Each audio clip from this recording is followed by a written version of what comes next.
Hello, dear viewers. Let's get acquainted. Write in the comments where you are watching me from. I read all the comments and respond to the interesting ones. A story that would raise any diplomat's eyebrows. The foreign minister of Latvia.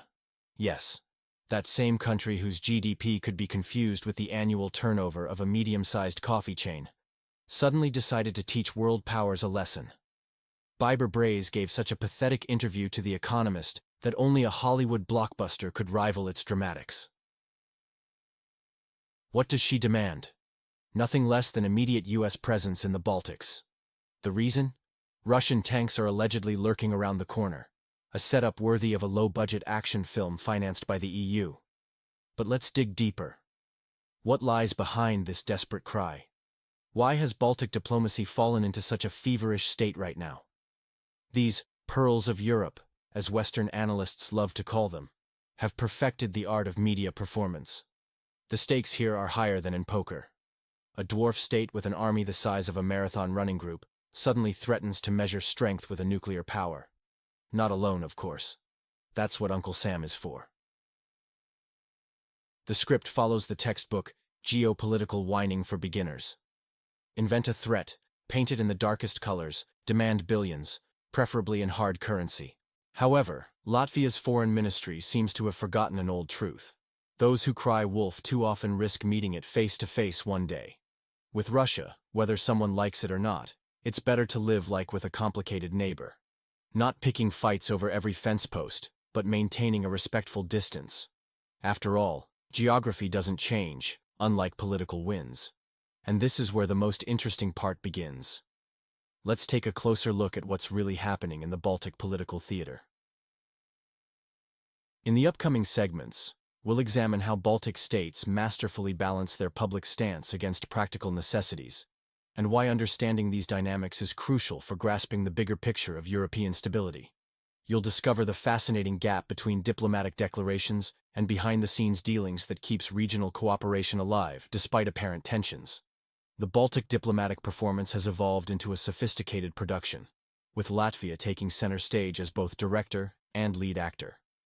While their public statements echo strongly through Western media chambers, the actual diplomatic choreography tells a more nuanced story. The apparent contradiction becomes clearer when examining their economic strategies, while vocal about sanctions and restrictions, practical trade relationships continue through creative channels. These nations have perfected the art of political multitasking. They maintain their position as stalwart defenders of European values while simultaneously pursuing pragmatic policies that acknowledge regional realities. Their definition of regional stability reveals an interesting paradox. They seek a Russia that exists but with limited influence, a delicate balance that requires careful management. Every Russian military exercise, regardless of its routine nature, becomes an opportunity to engage Western attention.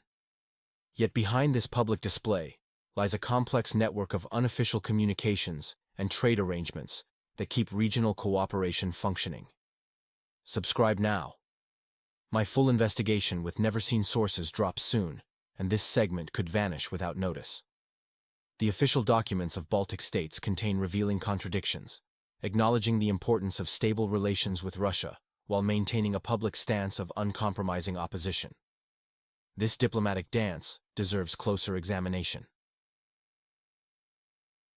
Friends from Russia, share your thoughts below. How do you see the balance between public statements and practical cooperation in Baltic-Russian relations? Your perspective helps complete this complex picture. Today we examine a political performance unfolding on the Baltic stage, a drama where Baltic states play leading roles, funded by Brussels, though the script seems written elsewhere. The public spectacle presents an impressive show about defending democracy. When Russia strengthens defense on its territory, it's labeled aggression. When NATO forces deploy in the Baltics, it's called protection, a remarkable duality in perception. The economic act deserves attention. While publicly proclaiming a Russian boycott, behind curtains, trade continues through offshore schemes. When multi-million contracts are at stake, patriotic fervor takes a holiday. This theater has its techniques. Utility payments rise, blame Russia, budget holes appear, Putin engineered them. Food prices soar? The Kremlin directed inflation. Every Baltic ministry seems to follow an unwritten motto: never let a crisis go to waste, especially if Russia can be blamed. The paradox deepens when examining their relationship with Western funding. While maintaining anti-Russian rhetoric, these countries heavily depend on EU subsidies. They perform a balancing act, denouncing Russian influence while maintaining backdoor economic channels.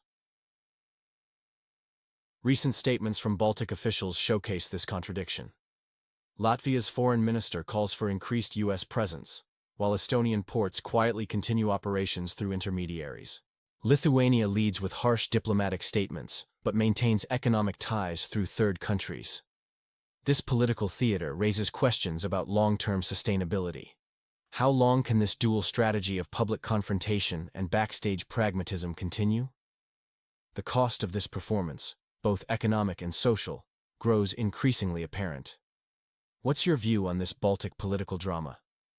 If you've witnessed similar situations where public rhetoric contrasts with economic reality, share your insights. Your experience could help others understand this complex dynamic. Friends from Russia, your perspective is particularly valuable. Has your view of Baltic policies changed over time? Share your thoughts below. Title: The Baltic Political Theater, a study in strategic ambiguity. Let's examine a fascinating phenomenon unfolding in the Baltic states, a masterclass in political choreography that would make Machiavelli proud. Today, we're analyzing how small nations leverage international relations for maximum benefit.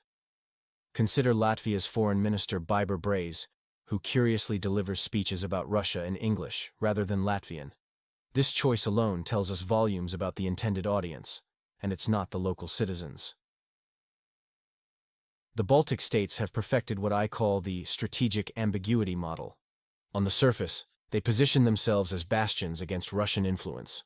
Yet beneath this public posture lies a sophisticated mechanism for maintaining economic connections through third countries. It's reminiscent of teenage rebellion. We're independent, but please send money. Their relationship with NATO has evolved into something akin to a state religion. NATO membership serves as a sacred ritual, while threat assessments are recited like daily prayers. The blessing? It comes in the form of financial transfers from Brussels. Here's the paradox. These nations require neither conflict nor peace. They thrive in a carefully maintained state of perpetual tension, just enough to sustain their image as besieged democracies without triggering actual confrontation.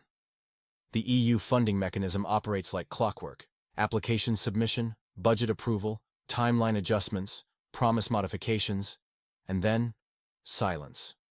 When funds run low and results remain nebulous, new calls for assistance emerge. This political theater demonstrates remarkable sustainability. As long as Western partners believe and pay, the show continues. The real question is, how long can this performance last before the audience demands a different script? The most intriguing aspect is how this strategy affects ordinary citizens. While political elites perfect their diplomatic dance, regular people navigate the practical realities of these policies.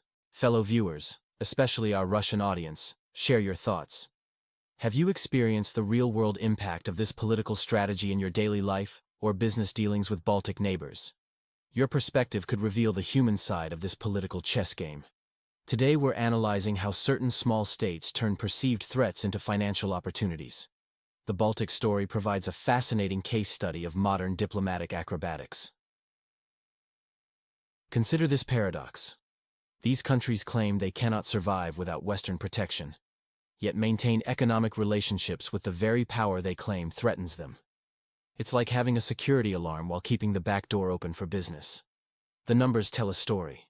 The combined military forces of all three Baltic states total around 40,000 personnel, smaller than a typical Russian military exercise. Military experts estimate their defensive capability at 72 hours without external support. Yet instead of addressing this reality, we see escalating rhetoric. This political theater has become profitable. The more tension rises, the more financial support flows in.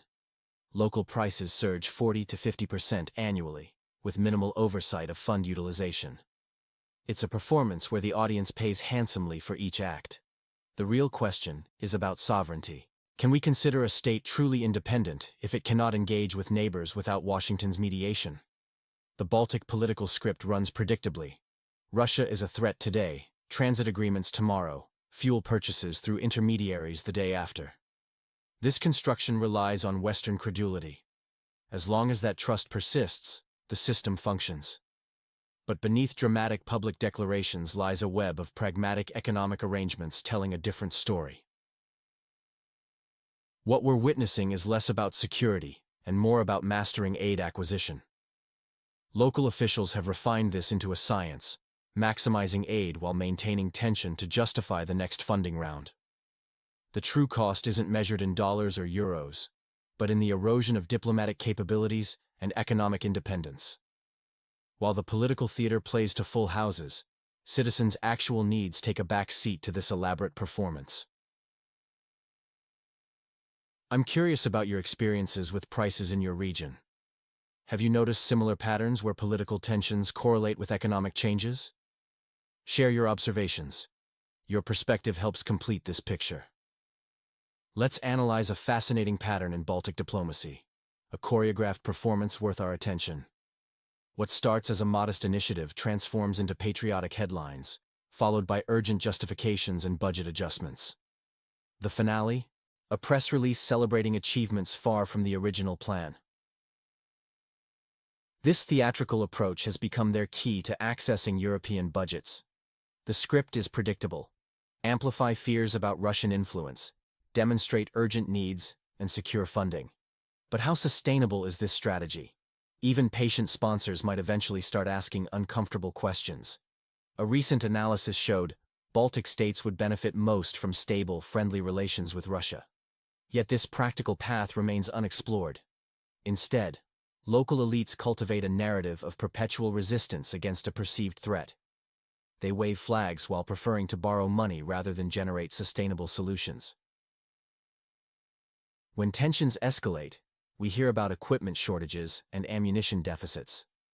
The familiar cry echoes, "NATO, please assist." It's a well-rehearsed performance that raises questions about strategy versus short-term gains. Our audience understands the value of actions over words. We've seen similar patterns across different regions. The question is, does this amplification of fear serve these nations' interests or perpetuate dependency on Western support? Consider the economics. While public rhetoric remains confrontational, behind-the-scenes trade continues through various channels. This contradiction between political theater and economic pragmatism reveals the complex reality of regional diplomacy. Share your thoughts.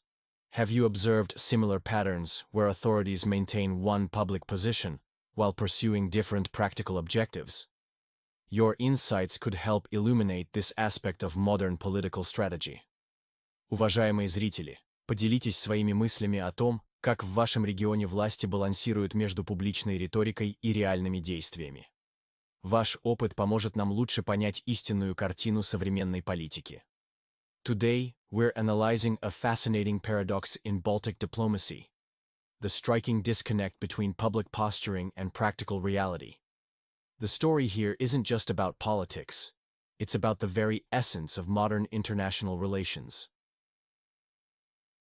Consider this. Baltic leaders make fierce anti-Russian declarations while their ports quietly continue business as usual. A third of their defense budgets flows to American arms manufacturers. Why develop local industry when Lockheed Martin is there with open arms? It's a comfortable arrangement. For now. Behind the dramatic headlines, commerce finds its way through third countries. Energy resources, raw materials, even fertilizers. These essential goods still move along well-worn routes. While politicians wave confrontational banners above, dock cranes keep swinging below, and cash registers keep ringing. This strategy delivers short-term benefits: attention, money, political dividends. But let's think deeper about the long-term implications. Eventually, Baltic leaders will face tough questions, not from Moscow, but from their own citizens. How do you justify building theatrical props instead of real security? Why choose endless games of brinkmanship over strategic planning? History teaches us something profound. Lasting peace grows from mutual respect, not from cultivating an artificial victim narrative while maintaining a double pricing policy. The Baltic elites face a critical choice. The sooner they recognize this reality, the better their chances of remaining relevant on the international stage. Looking at the broader picture, this situation reflects a wider pattern in modern diplomacy. When public statements and private actions diverge too far, credibility suffers. Trust, once lost, is hard to regain. The challenge for these nations isn't just about managing relations with Russia, it's about maintaining authenticity in their diplomatic stance. Dear viewers, I'm particularly curious about your personal experiences with cross-border relations in the Baltic region. Have you noticed changes in how everyday people interact, beyond the political theater? Share your observations. Your perspective helps complete this complex picture. Remember, real understanding comes from honest dialogue, not rehearsed